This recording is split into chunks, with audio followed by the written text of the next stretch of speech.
escola do mundo, onde eu posso ensinar e aprender. A palavra da sabedoria é a nossa EBD. Deus é o nosso diretor, o Espírito Santo nosso professor. A Bíblia é a cartilha que ensina o caminho, a verdade e a vida. Deus é o nosso diretor, o Espírito Santo nosso professor. A Bíblia é a cartilha que ensina o caminho, a verdade e a vida. Meus amados irmãos e amigos, alunos da Escola Dominical, o nosso estudo de hoje é o de número 10. O título é Lições da Lei Moral. Ele faz parte da revista Expressão, que apresenta 13 estudos bíblicos com o tema geral, a Lei de Deus. Antes de iniciarmos o estudo, eu quero invocar a presença de Deus. Vamos orar. Bondoso Deus, nosso Pai, nós invocamos o Teu nome para que o Senhor esteja falando ao nosso coração através desse estudo. Que o Teu Espírito Santo comunique a Tua vontade na vida de cada um de nós, para a Tua honra, para a Tua glória e para o Teu louvor. Nós oramos no nome de Jesus, o nosso Salvador e Senhor. Amém. Eu convido a que você abra sua Bíblia no livro de Mateus, do evangelista Mateus, capítulo 5, e eu lerei os versículos de 14 a 20. Vós sois a luz do mundo. Não se pode esconder a cidade edificada sobre um monte, nem se acende uma candeia para colocá-la debaixo do alqueire, mas do velador, e alumia todos os que se encontram na casa. Assim brilhe também a vossa luz diante dos homens, para que vejam as vossas boas obras e glorifiquem a vosso Pai que está nos céus. Não pensei que vim revogar a lei ou os profetas. Não vim para revogar, vim para cumprir. Porque, em verdade, vos digo, até que o céu e a terra passem, nem um i, um tio jamais passará da lei, até que tudo se cumpra. Aquele, pois, que violar um desses mandamentos, posto que dos menores, e assim ensinar aos homens, será considerado mínimo no reino dos céus. Aquele, porém, que os observar e ensinar, esse será considerado grande no reino dos céus. Porque vos digo que, se a vossa justiça não excederem muito a dos escribas e fariseus, jamais entrareis no reino dos céus. Essa mensagem foi pregada por Jesus e ela é chamada de Sermão da Montanha ou Sermão do Monte, porque ele subiu no monte e passou a ensinar os seus discípulos. Ele estava na cidade de Cafarnaum, e o monte é apontado nos dias de hoje como o Monte das Bem-aventuranças. Esse sermão, estimado por muitos, mostra o caminho para os que fazem parte da família de Deus. Como eu disse no começo, o estudo nosso, o tema do estudo nosso é lições da lei moral. E aí vem aquela pergunta, mas o que é moral? Como se define moral? Moral é um conjunto de valores, normas e noções sobre o que é certo ou errado, proibido ou permitido, dentro de uma determinada sociedade. É a orientação da conduta individual e dos costumes. Essa lição, ela vai mostrar que a lei moral destina-se a ensinar o homem a andar segundo a vontade de Deus.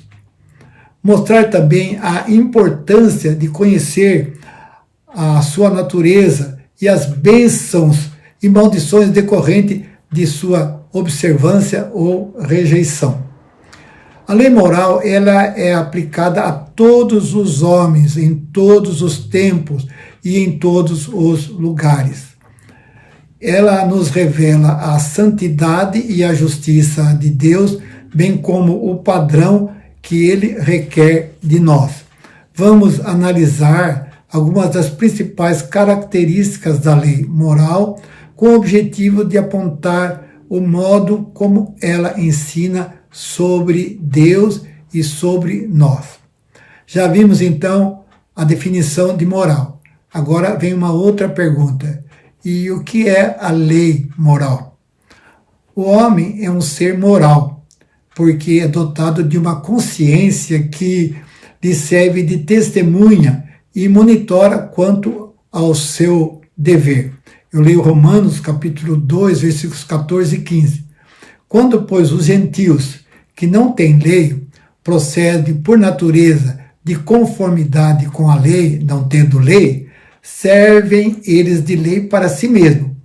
Estes mostram a norma da lei gravada no seu coração, testemunhando-lhes também a consciência e os seus pensamentos, mutuamente, acusando-se ou defendendo-se. Essa lei, escrita em seus corações, é referência acerca do que é bom e do que é mal. Assim, as ações humanas são moralmente divididas entre positivas ou morais, ou negativas e imorais. Após a queda, o homem ficou envolto em trevas, afastou até do que indica a sua consciência, tornando-se insensível aos seus apelos. Paulo, ao escrever ao seu filho na fé, Timóteo, que era também um pastor, afirma que nos últimos tempos, até mesmo na igreja, haverá homens com essas características. Eu leio 1 Timóteo 4, versículos 1 e 2. Ora, o Espírito afirma expressamente que nos últimos tempos alguns apostatarão da fé por obedecerem a espíritos enganadores e a ensinos de demônios, pela hipocrisia dos que falam mentiras e que têm cauterizada a própria consciência. Por causa do estado decaído da humanidade, surge uma terceira e terrível via. Eu repito, uma terceira e terrível via. É o conceito de amoralidade, de que certas coisas ou ações não têm valor moral. Não há o dever de prestar conta para ninguém.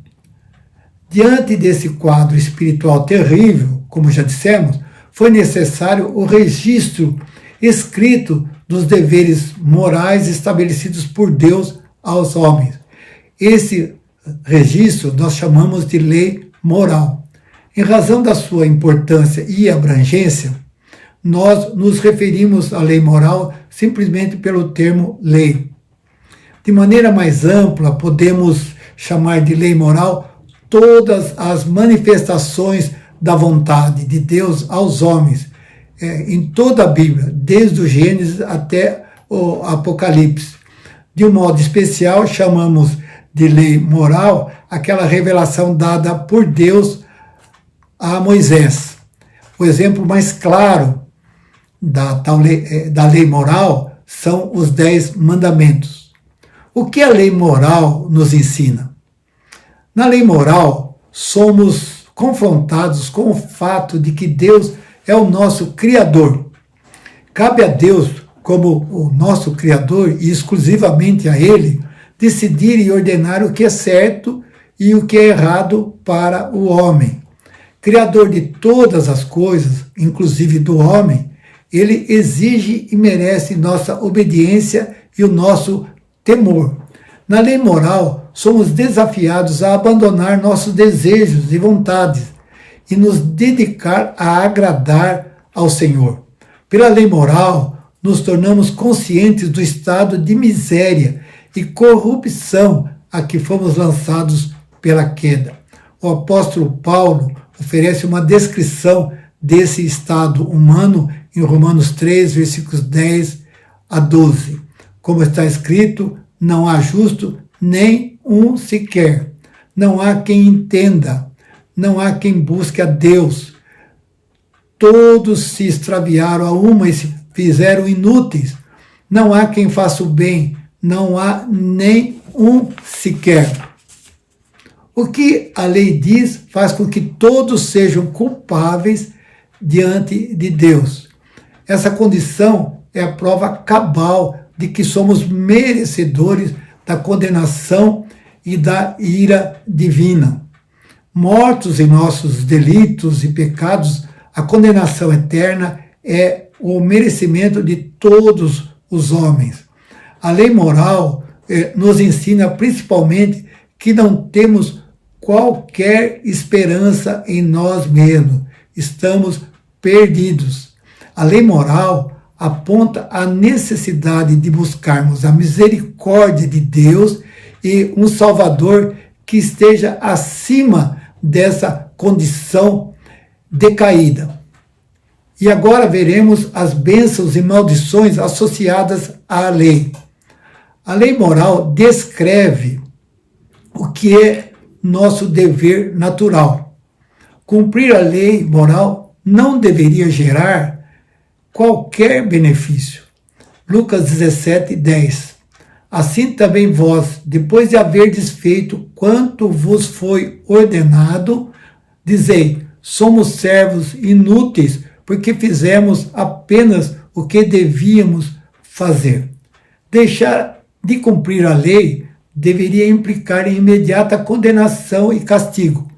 Tiago 4:17. Portanto, aquele que sabe que deve fazer o bem e não o faz, nisso está pecando.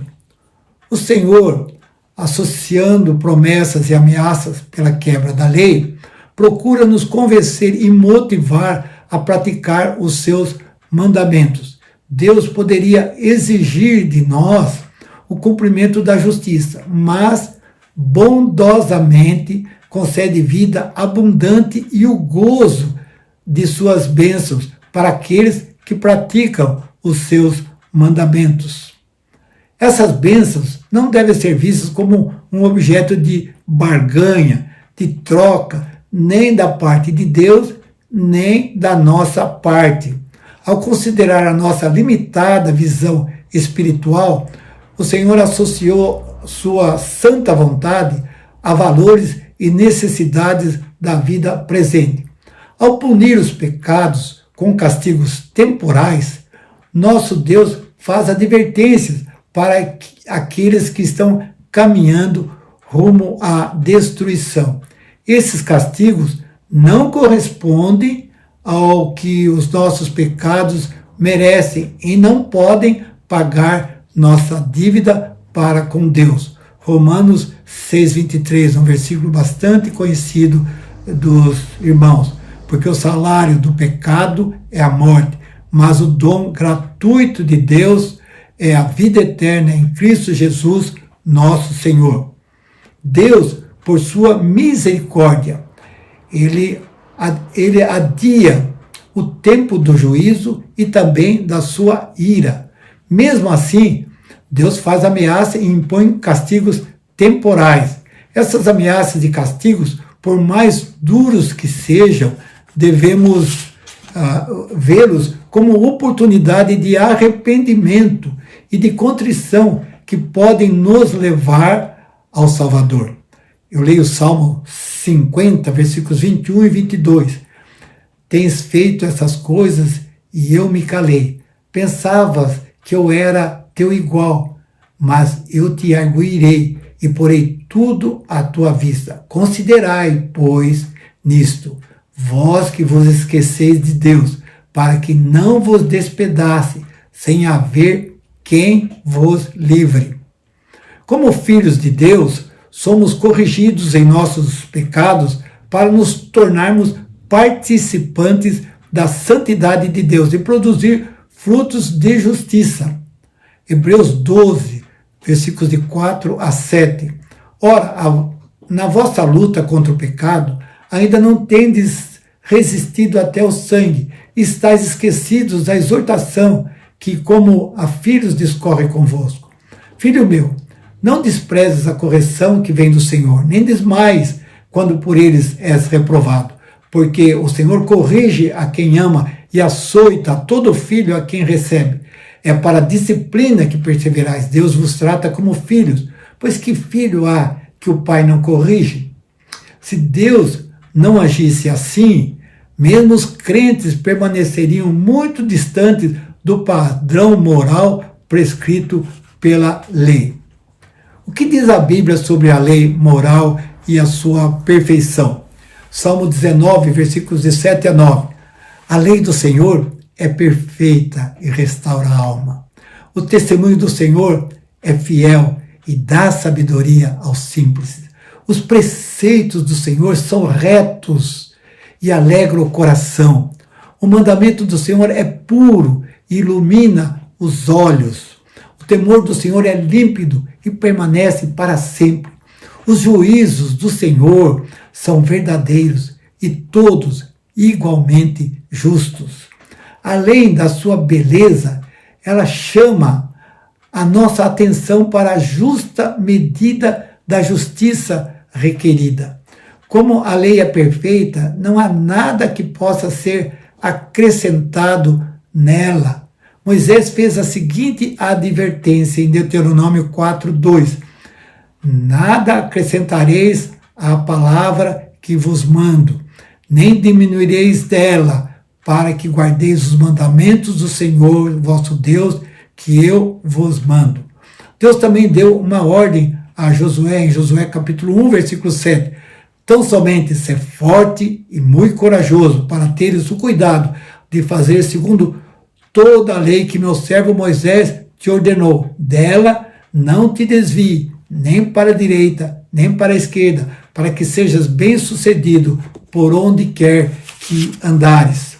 O salmista, ao escrever o Salmo 119, se refere à lei divina no verso 4, dizendo: tu ordenaste os meus mandamentos para que os cumpramos à risca. O que se exige do homem é o cumprimento de todos os preceitos da lei. A falha de qualquer um dos preceitos da lei nos torna culpados de todos. Tiago 2,10. Pois qualquer que guarda toda a lei, mas tropeça em um só ponto, se torna culpado de todos. Na lei moral, encontramos o modelo da nossa santificação. A perfeita santidade nos é revelada na lei e devemos buscar somente aquilo que ela prescreve. O livro de Hebreus registra que Cristo foi tentado em todas as coisas, à nossa semelhança, mas sem pecado. A perfeição da lei não pode vir de nós mesmos, mas buscamos na graça que há em Cristo Jesus e na santificação realizada em nós pelo Espírito Santo. Paulo esclarece esse assunto em sua carta aos Romanos, capítulo 8, versículos 3 e 4. Portanto, o que fora impossível à lei, no que estava enferma pela carne, isso fez Deus, enviando o seu próprio Filho em semelhança de carne pecaminosa, e no tocante ao pecado, e com efeito condenou Deus na carne o pecado, a fim de que o preceito da lei se cumprisse em nós, que não andamos segundo a carne, mas segundo o Espírito. Não devemos aceitar leis e mandamentos morais criados pelos homens e que nos conduzem à perdição. Esses preceitos que negam a suficiência das Escrituras e equiparam a vontade humana com a vontade de Deus. O livro do Apocalipse nos apresenta uma séria advertência. Apocalipse 22, 18 e 19. Eu, a todo aquele que ouve as palavras da profecia desse livro, testifico: se alguém lhes fizer qualquer acréscimo, Deus lhe acrescentará os flagelos escritos nesse livro. E se alguém tirar qualquer coisa das palavras do livro desta profecia, Deus tirará a sua parte da árvore da vida, da cidade santa e das coisas que se acham escritas neste livro. Qual a natureza da lei moral? A lei moral também tem natureza espiritual e tem o seu propósito, diz respeito àquilo que vai dentro do coração do homem. As leis humanas só podem tratar dos atos externos dos homens ou daquelas intenções que se tornam manifestas. O domínio do nosso Deus se estende aos espaços mais obscuros da alma e do coração. Salmo 139, versículo 1. Senhor, tu me sondas e me conheces. Diante de Deus, não adianta não roubar se o nosso coração está cheio de inveja e cobiça acerca do que pertence ao próximo.